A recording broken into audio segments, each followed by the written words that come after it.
Dear African people, welcome to the first episode of the Africa's Governance Voices. This is the first ever APRM podcast geared to come to you bi-monthly, having discussions about governance, sharing best practices, having just regular conversations about all things Africa and governance. So wherever you're joining us from, welcome to this inaugural podcast.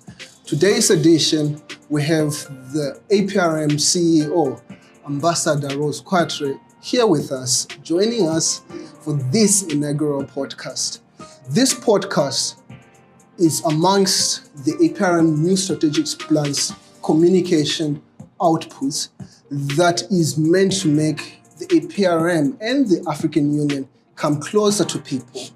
Ambassador, welcome to the first edition of this podcast. Thank you, Lennon, and it's a pleasure to be here. Ambassador, tell us, when you thought of introducing this podcast, what was behind the name Africa's Governance Voices? I think the name speaks for itself, Africa's Governance Voices, and I think I felt we needed to create the right kind of space so that our African citizens can engage directly with us on governance issues. We have a lot of governance challenges across the continent. We also have had a lot of successes. And I think I felt we needed to create the kind of space for us to engage directly with our African brothers and sisters from across the continent. And I'm very happy and excited that finally this project has come to fruition and that I'm honored to be the first guest on the first episode. Thank you for coming and gracing us with your presence. Ambassador, the Forum of Heads of States, the APRM Forum of Heads of States is coming up in Addis Ababa, Ethiopia on the 14th of February. What should we expect on the agenda? Like briefly, just give us a snippet of what's coming on the agenda. And perhaps I should start by explaining what the APRM does. The APRM is the African Peer Review Mechanism, and we are an AU organ whose mandate is to ensure that there's good governance and democracy across our member states. What do? We conduct country reviews, and these country reviews are then peer-reviewed at the level of heads of states and governments. Now, there's no other organ, there's no other institute, there's no other entity across the continent and in the world that does what APRM does. So we are quite unique in this sense. That's and at the next APRM forum, member states that have been reviewed will be peer-reviewed. Ambassador, we have often heard you since your appointment saying APRM delivering with impact. What do you mean by that when you say APRM delivering with impact? I think our African brothers and sisters want to see value in our African institutions. Oftentimes they ask, what do you do for me? What can you do for me? What can you do to change my life?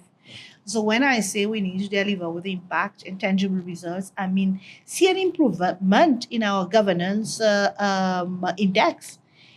Statistics. Our governance index across the continent is on the decline, which means that we have to work very hard with our member states to improve that score, to improve our governance index in all member states. That is first. Secondly, we are field workers. We're not desk workers. And we go out there in the field, we talk, you yourself, you talk with young people, we engage with young people, we engage with women, we engage with all communities across the continent. And this means then these country reviews, we've published a lot. We've published around 34 country reviews. We've done reviews in 26 member states. And the question is, what do we do with these recommendations? We have a lot of recommendations on how to improve governance. So what do we do with these recommendations? We have to develop now the proper framework to implement these recommendations. And it is only through the implementation and the proper execution of these recommendations that we'll begin to see results and deliver tangible results and have real impact. Now, since you've graced us and opened this podcast, who else do you expect to see? Who would you want us to invite and have a conversation on this round table that we're having here? This is a space for African citizens. So anyone has a space on this podcast. Right. And I would like to reassure our brothers and sisters across the continent that you're welcome. You're welcome to participate in this podcast. But this is a podcast, and the conversations that we're going to have are serious conversations. We want to see, we want to listen. First, I think we need, as an organ, an African Union organ, we need to listen. We need to listen to young people in particular. That's very young true. people, they're the future. We have 70% yes. of the continent's population are young people under the age of 35. Mm-hmm. And that speaks volumes in terms of the future of the continent. But in terms of where our focus should be, where our heart should be, where our mind should be, where our policy should be.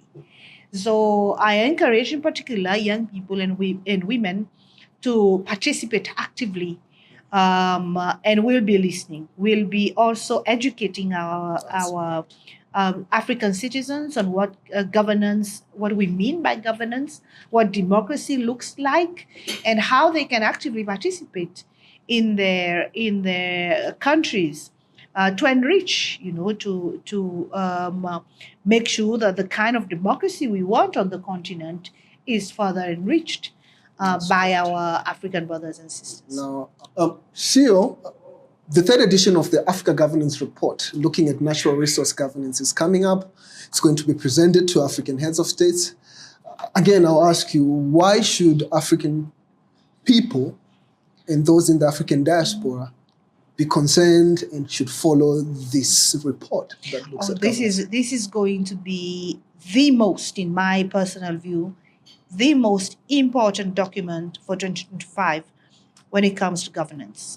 Because it examines the governance of natural resources across the continent. And we know the challenges that we've had in terms of the proper management of our natural resources, be it the extractive mining industries, be it the blue economy, be it the management of our land.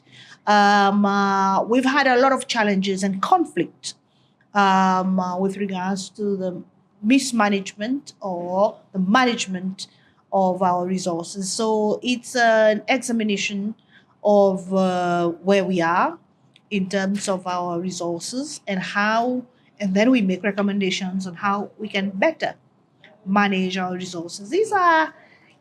These resources are African resources.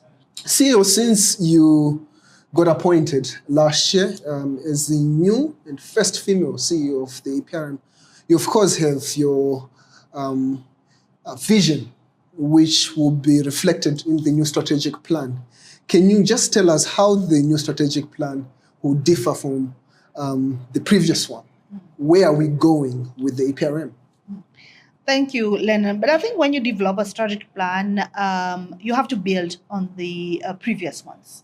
You have to examine the successes that we've had. It's true. And we've had many. And then you have to examine the challenges. And this is what we've done. And then we had the impact assessment report, which was an examination of what we've been doing over the last 20 years, what sort of impact we've had. And that also has added a lot of value and enriched this existing strategic plan. So this is what we've done. We've looked at our past and then asked the question, then how do we shape the future? This is what you do when you work on a strategic plan. And I'm very excited about it because I think it's going to shift the way we work at the APRM and bring about, if I may say, what we've been trying to drive is real impact on the ground in our member states. I keep talking about this downward trend when it comes to governance index across the continent, and we have to change this.